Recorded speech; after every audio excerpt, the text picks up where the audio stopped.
Welcome to the Great Detectives of Old Time Radio.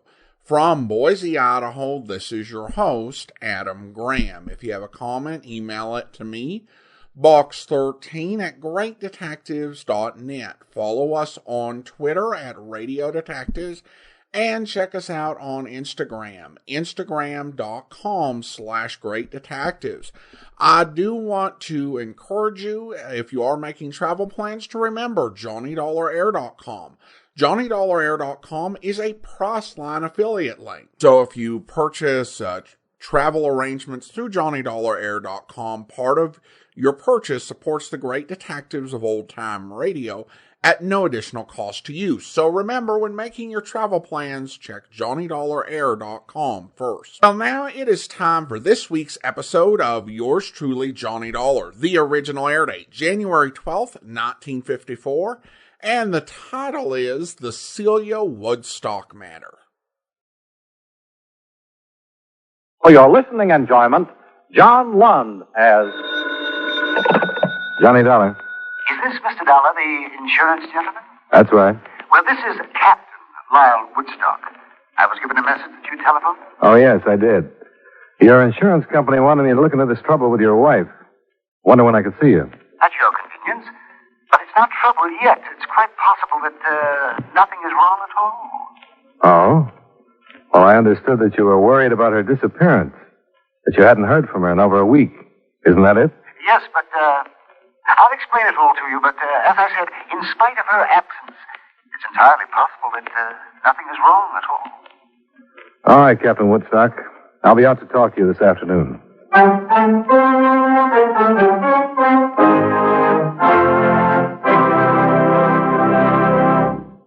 While we take a breather from our program, I'd like to ask you a question. Do you know who Uncle Sam's lawyer is? If your answer is the Attorney General, you're absolutely right. But being legal advisor to the President and other governmental agencies is only part of his job. His main task is running the Department of Justice, which makes sure that the laws passed by Congress are carried out, and that lawyers are available when the government must be represented in court. Let me give you an example. Suppose there is some question concerning the amount or kind of tax you should pay, or suppose you and the government don't agree as to which of you owns certain land. That's when the Department of Justice steps in to represent the government side of the case. If anyone is brought to trial for counterfeiting, smuggling, gold hoarding, or passport forging, the Department of Justice prosecutes the case. It also handles all matters dealing with legal immigration. And all of this activity is the responsibility of an important member of the President's Cabinet, the Attorney General. Just as it is the duty of the United States government to protect each and every one of you, it is the duty of the Attorney General to protect the government of the United States.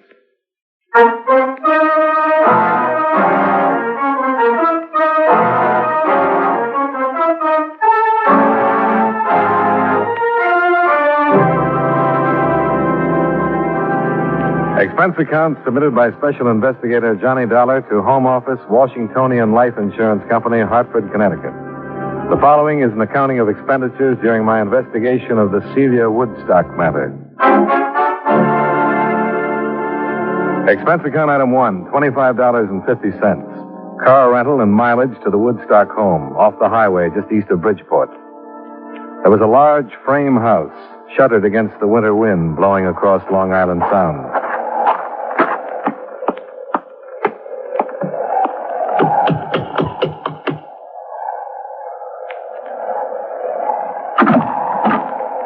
Captain Lyle Woodstock, please. Yes? You are Mr. Dollar? That's right. Come inside. Thanks. I am Captain Woodstock. It was nice of you to come out. Nasty wind, isn't it? Yeah, it wasn't blowing like this in Hartford. Quite often windy here on the Sound. I'm afraid you'll have to leave your coat here. Oh, that's all right. I discharged the servants, all of them. Couldn't stomach their attitude since Celia's departure. Come along. We'll talk in the library. Okay. After you, Mr. Dollar. Thanks. I'm afraid I was guilty of a certain amount of deception when I spoke to your Mr. Miller. Through a delicate choice of words, I'm afraid I intimated that I was frightened for Celia's very life. Sit down. Well, why the deception? Why, naturally, to interest them in the situation. And with a purpose, Mr. Dollar. Well, couldn't you afford to hire a private detective? My good man, I have wasted a considerable amount of money by doing just that. It was from the stumbling idiot of a detective that I received the news of Celia's disappearance. He was following her? He had been for a month, until he lost her. I had entertained certain suspicions about Celia. What's this investigator's name? Slater. Mr. David Slater. He was recommended as the best in Bridgeport. Considering his dismal failure, you surely understand why I felt it necessary to turn to someone else. My insurance company struck me as a wise choice, since there is a large policy on her life. All right, I'll talk to this Slater. Now, will you give me everything you can on your wife? Description and so on? Yes, of course. They're on the table. I brought out a few photos.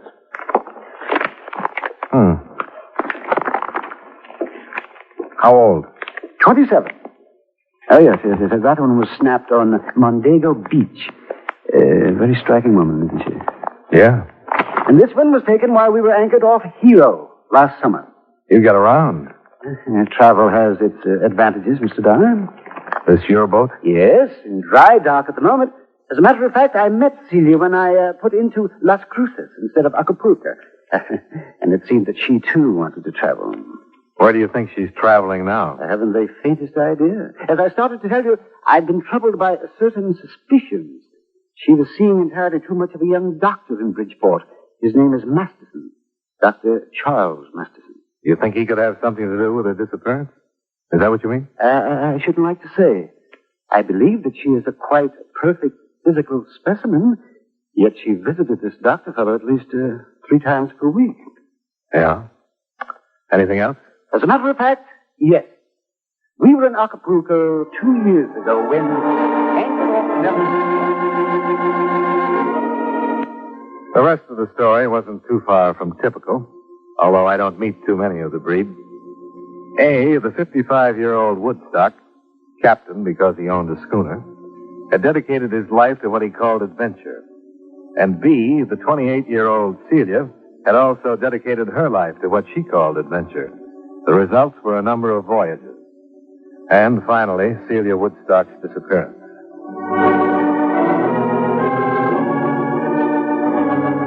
I found the private investigator David Slater in a conservatively crummy suite of offices on Front Street in Bridgeport.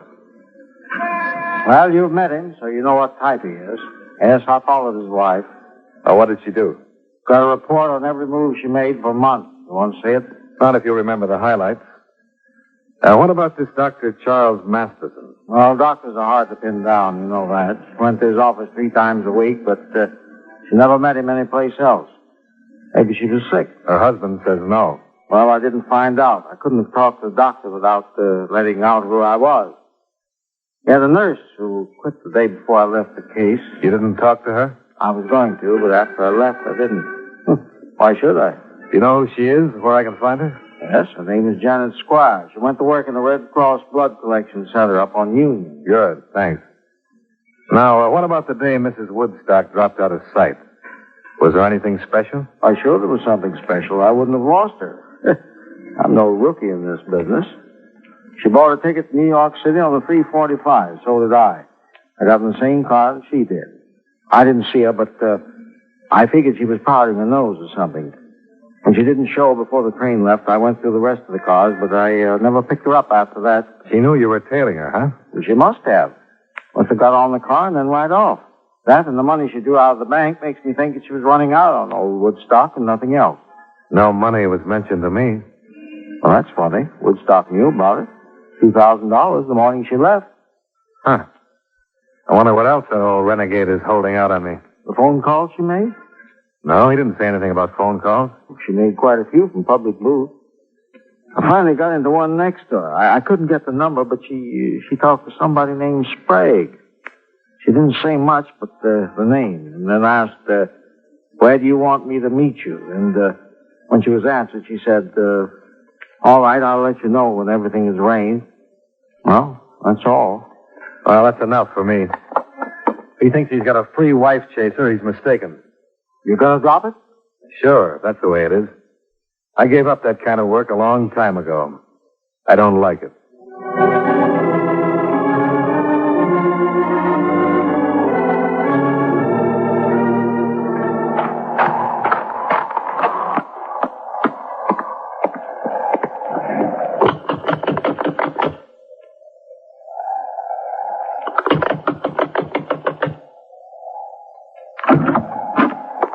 It's Dollar, Captain. Get in and close the door. What's this? Where's Woodstock? Close the door. If you do anything else, I'll kill you. Where's Woodstock? He's gone.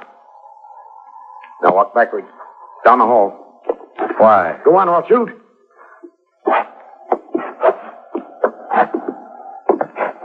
Stop now and turn around. Open the door. And get in the closet. Now, wait a minute. Please, please, mister, do what I tell you. It won't make any difference if I kill you. Okay. Close it.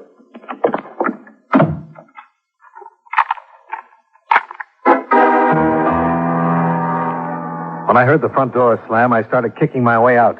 The paneling was heavy, and it cost me a torn trouser leg and a scraped shin before I made it.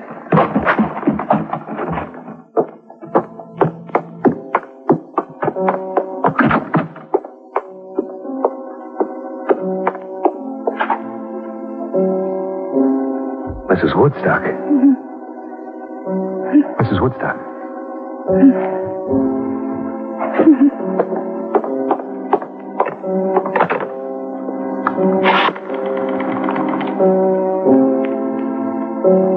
Hello. Hello, operator. Hello.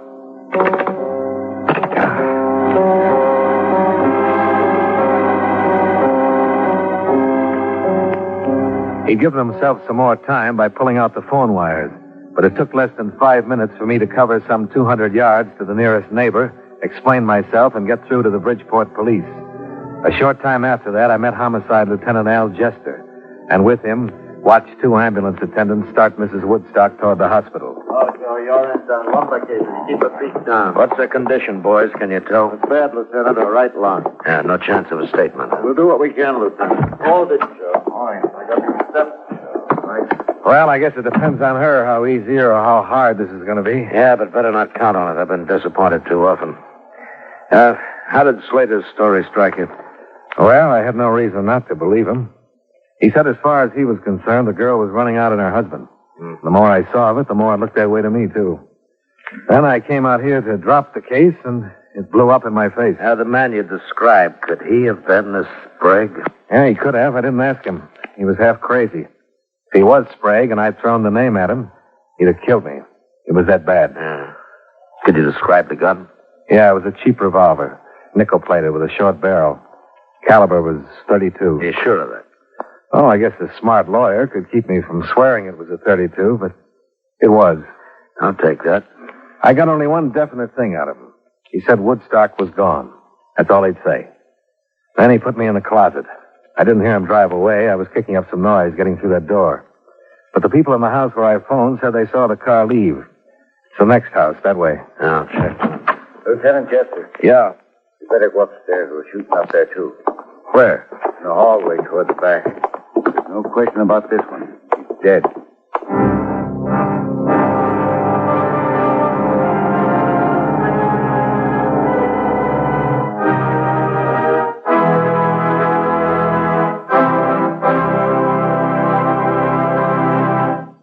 You know, many great men have attained the highest office in our land, the presidency of the United States.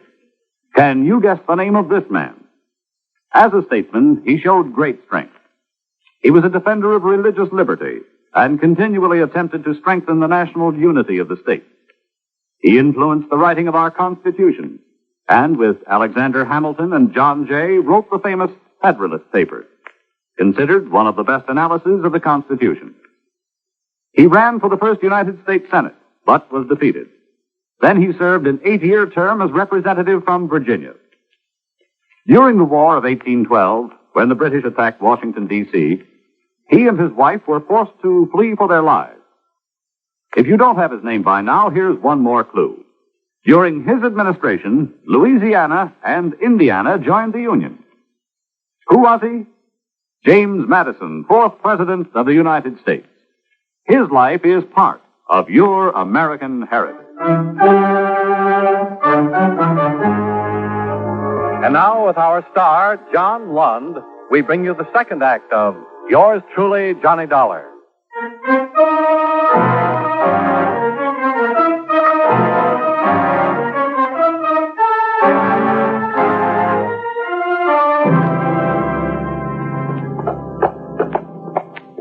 Right back there, Lieutenant. Yeah, I see him.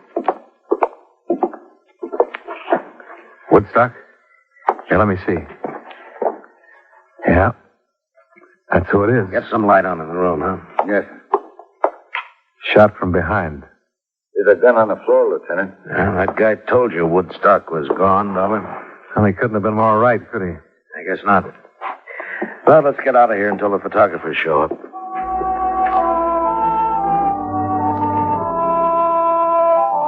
By the end of that first day, the description of the man I'd tangled with had been broadcast, along with a possible description of the car he was driving. Celia Woodstock hadn't died, but she hadn't regained consciousness either. I took a hotel room in Bridgeport that night where I'd be called if and when anything happened. Nothing did.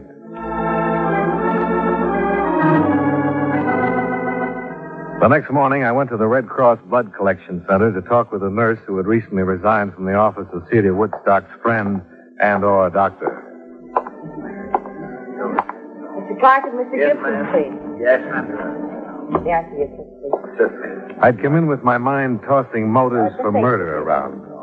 Motives of personal greed and selfishness and hate. And it was almost a shock to suddenly face a segment of this country, citizens, old ones, young ones, men and women, quietly going about the business of helping the best way they knew how. I stayed to give my own blood after Janet Squire talked with me, and I knew it would go out of the center in the best of company. You can go in here, Mr. Dollar. Thanks. I'm sorry to bother you, Miss Squire, but I was told you were in Dr. Charles Masterson's office until a short time ago. Yes, that's right. I'm working with the police on a case. I'd like to learn as much as I can about Mrs. Woodstock. Well, I'm afraid I know very little. She was a patient of Dr. Masterson's, but other than that, I know nothing. Her husband seemed to have the idea that she might be more than just a patient. That there might have been romantic interest between them? Yeah. Wasn't there? Not that I know of. I make it a point to do very little prying into other people's affairs, Mr. Dollar. Sometimes I wish I could. Do you know anything about anyone named Sprague? Sprague? No, I'm afraid I don't. I'm sorry. So am I. I hope the results are better when you start working on me. A telephone check with Lieutenant Jester about an hour later added nothing.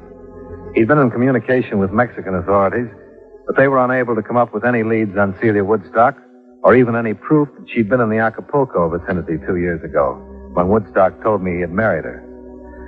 Homicide men were searching the captain's schooner, and they were still working on the name Sprague. I played my last card and went to see Dr. Masterson. I was shocked when I read about it. It's tragic. But, Mr. Dollar, I'm sure you realize why my name mustn't be dragged into this. It won't be if it doesn't belong there, Doctor. Why, there was absolutely no basis for his suspicion. Whatever made him say anything like that? He had a detective following her. He had an idea that she came to your office too often. And why didn't he talk to her? He did. She said something about a sinus condition and heat treatments. That's precisely the truth. I resent your attitude, Mr. Dollar. Well, that puts us on a par. Your attitude doesn't set so well with me. Keeping your name out of this case isn't as important as clearing it up, no matter what you think. But I know nothing about it. Well, you must have talked to the woman. As often as she was here, you must have become fairly well acquainted. Oh, no better acquainted than with most of my patients. I don't ask for any more. What did she talk about? Why, the conversations were unimportant. She talked about her travels. They'd come here from Florida to have some work done on their yacht. Did she talk about her husband? Yes, occasionally. General things. Never anything about unhappiness? About leaving him? No. They were planning on a trip to South America in a few months. Dr. Masterson, did she ever mention anyone named Sprague? Sprague? Well, this is one of the strangest things that's happened to me in a long time. Why? Well, the last visit Mrs. Woodstock made in the afternoon about a week ago, someone telephoned and asked for a Mrs. Emile Sprague. My nurse and receptionist called in and asked if Mrs. Sprague could answer the phone. Was the nurse Miss Squire? No, she had just left me. It was Miss Hall, who didn't know my patients by name. But when Mrs. Woodstock heard the name Sprague, she went into hysterics. I gave her a sedative. When she was calmed, I wanted to ask about what had happened, but, well, I didn't. There was something about her that begged me not to. I decided to wait until she came back, but she never did. Well, so it's Emil Sprague now. I'm sorry I was hesitant, Mr. Dollar.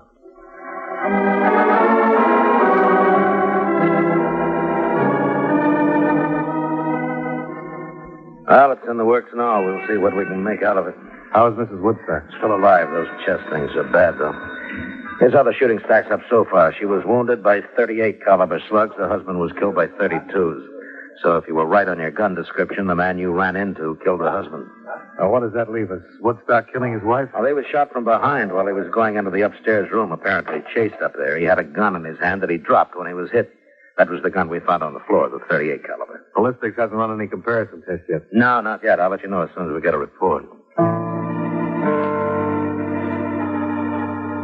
Close to 12 that night, the lieutenant phoned me that Mrs. Woodstock was finally responding to treatment and would likely live. I was at the hospital at 12:30, but it wasn't until almost 3 that Lieutenant Jester and I were told that Mrs. Woodstock was conscious and able to answer questions.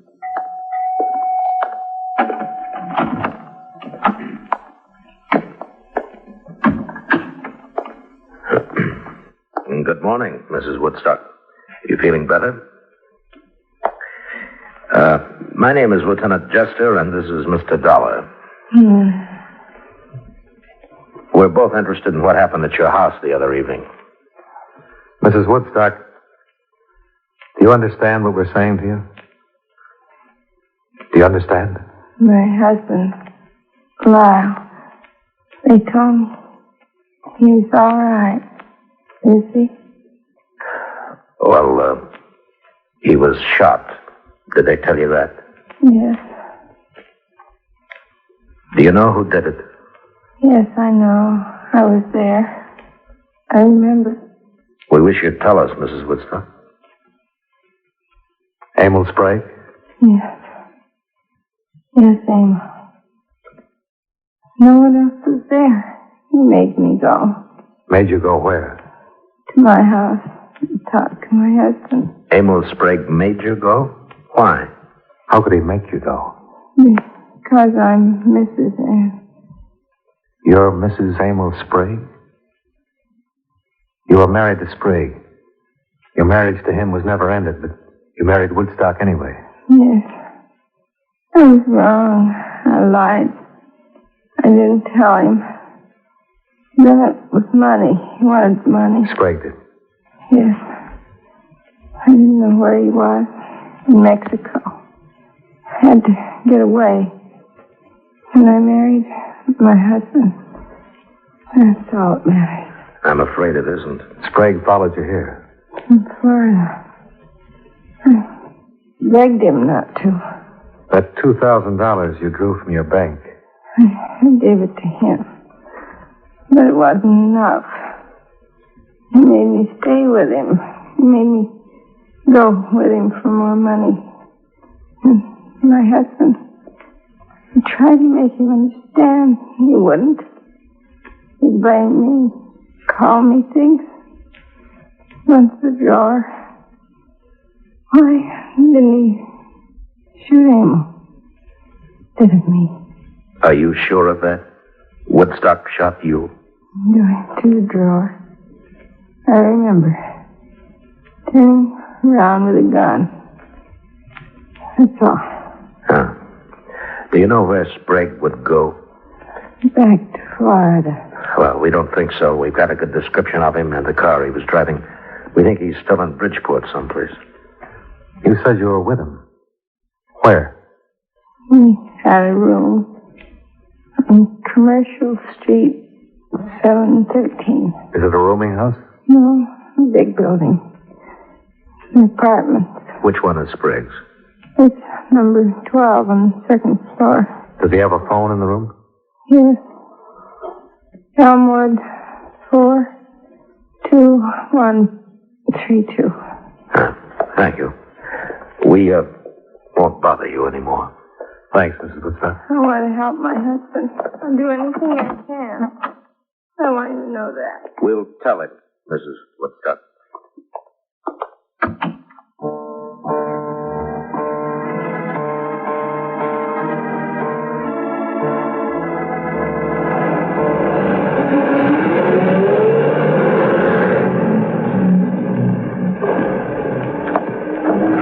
Lieutenant.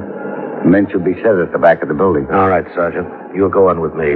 It's that corner room up there. There's a door to another room right across from his, so we want to keep him from firing if we can. All right, let's go across. Good luck.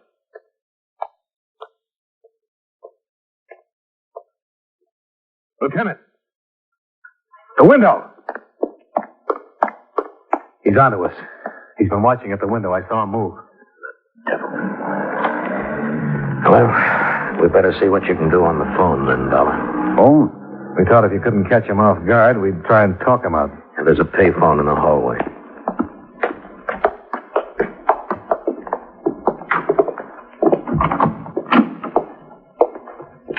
His room's just to the right at the top of the stairs there. That phone is right in line from up there. Now we'll cover him. Okay, Dollar, if you're ready.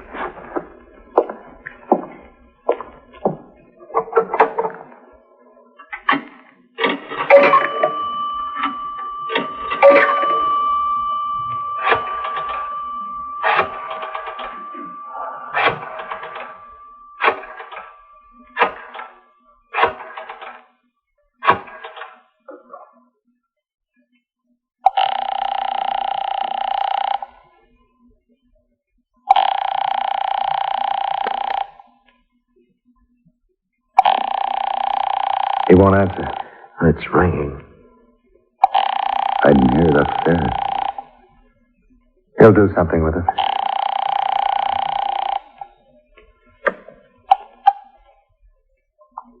Hello. Hello, Sprague? Yeah.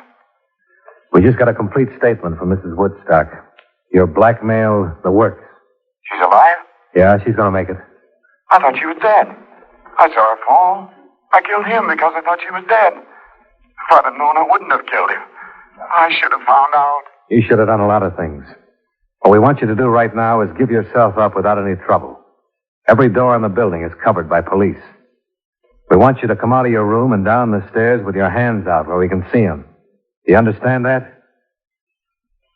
Are you listening to me? Come on, Sprague. Come on out and make it easy The for... stairs. Look out! Down, Dollar! Stay there, Sergeant.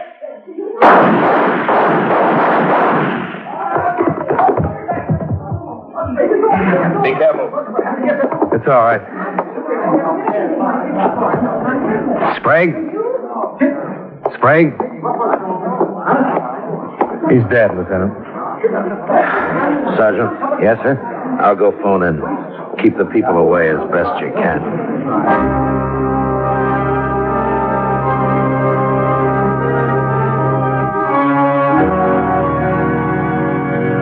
Expense account item 2, $45, miscellaneous, hotel, meals, etc. Expense account total, $73.60. Remarks? I understand the lawyers for the Woodstock estate are already measuring ways and means to cut the bigamous wife out of the estate. Yours truly, Johnny Dollar.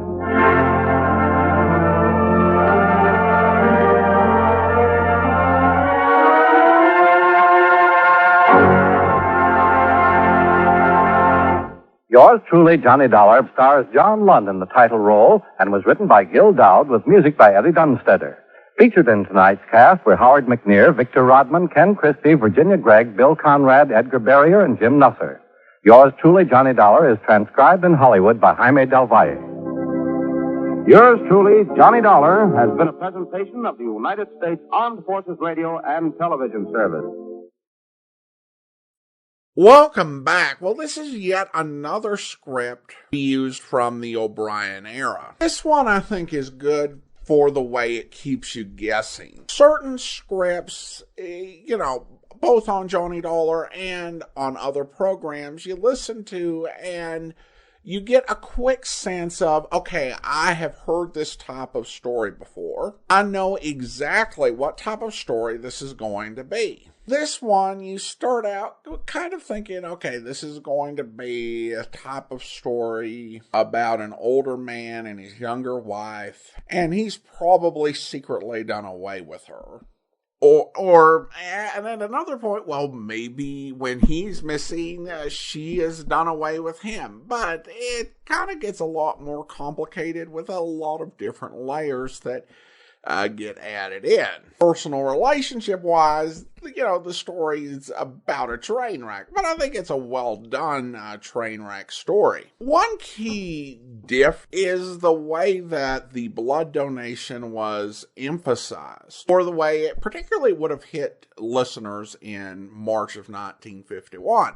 Because at that point, you had the Korean War going, and a big part of the push for blood donations was to make sure that there was blood product and blood supplies for those who were getting wounded in the war. Well, 1954, Korea is no longer going on. But I think the blood donation does, still serve a character part for Johnny. It's sort of, hey, I'm in the midst of all this sordidness, and here are some folks who are helping others. Here's something good that's going on, and I'm going to take a little bit of a break from this craziness and take part in this. Which I think does show the power of blood donation, regardless of the time.